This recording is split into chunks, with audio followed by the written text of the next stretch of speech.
이제 이태리 복식. 이태리 복식이라고 하면 이태리에 대해서 워낙 우리가 많이 다뤄왔기 때문에 예? 다 아실 거예요. 네, 다 아실 거예요. 이제 나폴리 복식에 대해서 좀 나왔던 얘기에 대해서 잠깐 정리를 하자면은 네. 나폴리 복식이 왜 유명하게 됐냐? 영국 귀족들이 찾아다니는 여행지 중에서 꼭 들리는 데가 나폴리였는데, 그러다 보니까 나폴리는 또 장인들이 많잖아요. 길드가 형성이 됐어요. 그렇죠. 그러다 보니까 장인들은 항상 하청받아서, 영국과 하청받아서 옷을 만들어주다가 지도상으로 보면은 영국보다 나폴리가 상당히 밑에 있어요. 그렇죠. 따뜻하죠. 그러다 보니까 그쪽 지역만의 계절에 맞는 옷을 만들기 시작했고, 나폴리 복식 같은 경우가 기본적으로 좀 가볍고 그렇죠. 부드럽고 최소한 걸로 딱 만드는 거죠. 네, 그러면서 나름대로 그 어떤 패션 센스를 가미시키는 아이덴티티가 딱딱 떨어지게 있죠. 아이덴티티. 네. 그래서 그게 이제 나폴리 복식인데, 나폴리 복식의 어떤 차이라고 하면 네. 영국하고 틀리게 패션적인 부분이 많은데 한 5가지가 있는데, 첫 번째로 이제 패드가 안 들어간 언패디드 숄더. 패드가 안 들어가니까 어깨선이 그대로 드러나는 거예요. 그렇죠. 어조비 같은 경우는 이태리 복식으로 하게 되면 이제 밑장 다 까는 거지.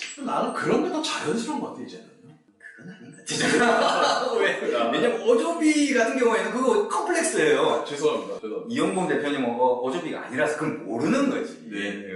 이게 왜 이렇게 됐냐면, 더우니까 패드 집어넣고 이러면은 또 그런 부분도 있고, 네, 그리고 부드럽게 떨어지는 곡선을 살린, 인체 곡선을 살린 그런 게 이제 언패드 숄더고, 복식에 대해서 차이점을 설명을 할 때 이런 얘기가 있어요. constructed shoulder, unconstructed shoulder. 이게 뭐냐면은, 이게 영국과 같이 어떤 구조화된 딱 떨어지게 만든 거를 constructed shoulder, 그런 걸 말하는 거고, 그게 아닌 건 unconstructed라고 이렇게 얘기를 하는데, 요게 이제 첫 번째 특징이었고요. 이제 두 번째 특징은 어깨선에 뭔가 변주를 준 스팔라 카마치아입니다. 사실 스팔라 카마치아라고 하면 이게 스팔라가 어깨라는 뜻이거든요. 그렇죠. 그 다음에 카마치아라는 게 셔츠라는 그렇죠. 거죠. 그래서 자켓인데 셔츠와 같이 편안한 뭐 그런 걸 뜻하는 거거든요. 스팔라 카마치아는 옷을 보면은 이쪽 부분하고 이쪽 부분을 이렇게 이어야 되잖아요. 그렇죠. 근데 이게 소매 부분을 이게 더 넓은 거예요. 넓은데 이걸 연결을 시키려고 하면 어떻게 되겠어요? 이쪽 부분이 주름이 생길 수밖에 없는 거예요. 그렇죠. 그래서 이걸 과하게 표현한 게 샤맛이죠. 그렇죠. 샤맛. 샤맛 같은 경우는 여기를 이렇게 튀어나오게 만든 게 이제 샤맛 스타일인 거죠. 좋아하시는 분들은 또 좋아하시더라고요. 그렇죠. 어깨에 뽕 들어간 건 아닌데 뭔가 여기가 좀 여성적인 느낌이 많이 나요. 왜냐면 이태리 양복 같은 걸 우아한 걸 되게 쳐줘서 지금 볼륨감 있는 걸 되게 좋아하는 편들도 있어요. 많이. 네. 저는 좀 그런 거하고는 조금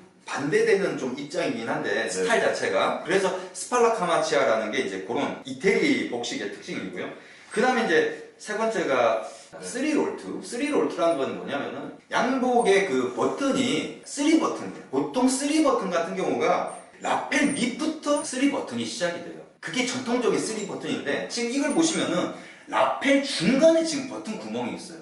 그래서 보통 때는 2버튼 같이 보이는데 이걸 또 3버튼으로 이렇게 살짝 숨기는 거죠. 예, 지금 보면 여기 버튼이 숨겨져 있죠. 그래서 3버튼인데 마치 2버튼처럼 보이는 요게 이제 3롤2라는 겁니다. 그게 트렌드. 예, 그래 이게 괜찮은 것 같아요. 요건 한 상식으로 알아두십시오. 3개일 때 3개의 단추가 있으면 첫 번째 채우는 거는 중간 단추고요. 그 다음에 만약에 좀 추워서 내가 좀 더 단추 채우고 싶다 그랬을 때 위에 거 채우는 거고, 그렇죠. 맨 밑에 거는 채우는 게 아닙니다. 왜 그러는지를 한번 이유를 생각해봤는데, 양복이 그 주머니에 손 넣을 때 그냥 채워 넣는 게 아니라 양복을 이렇게 제껴놓고 채워 넣어요. 그러려면은 이게 벌어지는 각도가 밑에 걸 채우면 그게 안 돼요. 이렇게 자켓이 구겨지는 거지. 저는 그런 것 같아요. 아, 또 밑에 단추 같은 게 열려 있어야지 또 다리도 길어 보여요, 사실은. 그런 또 있어요. 그런 게 있거든요.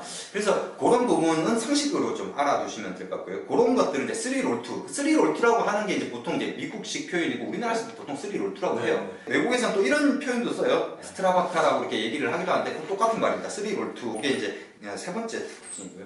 네 번째 특징은 제티드 포켓이라는 겁니다. 덮개가 없다고 해서 무조건 제티드 포켓이라고 할 수는 없는데, 쉽게 얘기해서 덮개가 없는 포켓이에요. 덮개는 없는데 여기 조금 뭔가가 이게 있어요. 예. 이걸 이제 제티드 포켓이라고 해요. 그래서 약간 좀 이탈리아 같은 경우는 보면은 좀 약간 패션 센스를 좀 가미시키면서 좀 경량화시켰다. 그래서 더블 비전 포켓이라고 부르기도 하는데, 뭐 그런 특징이 있다. 이태리 복식들을 쭉 살펴보면은 공통된 맥락이 패션 센스, 그 다음에 약간 경량화, 이런 게. 나머지 부분은 이제 마지막 5번째 부분은 벤트. 벤트는 이제 그 자켓 뒤쪽에 이제 뒤트인 부분이죠. 그게 없는 게.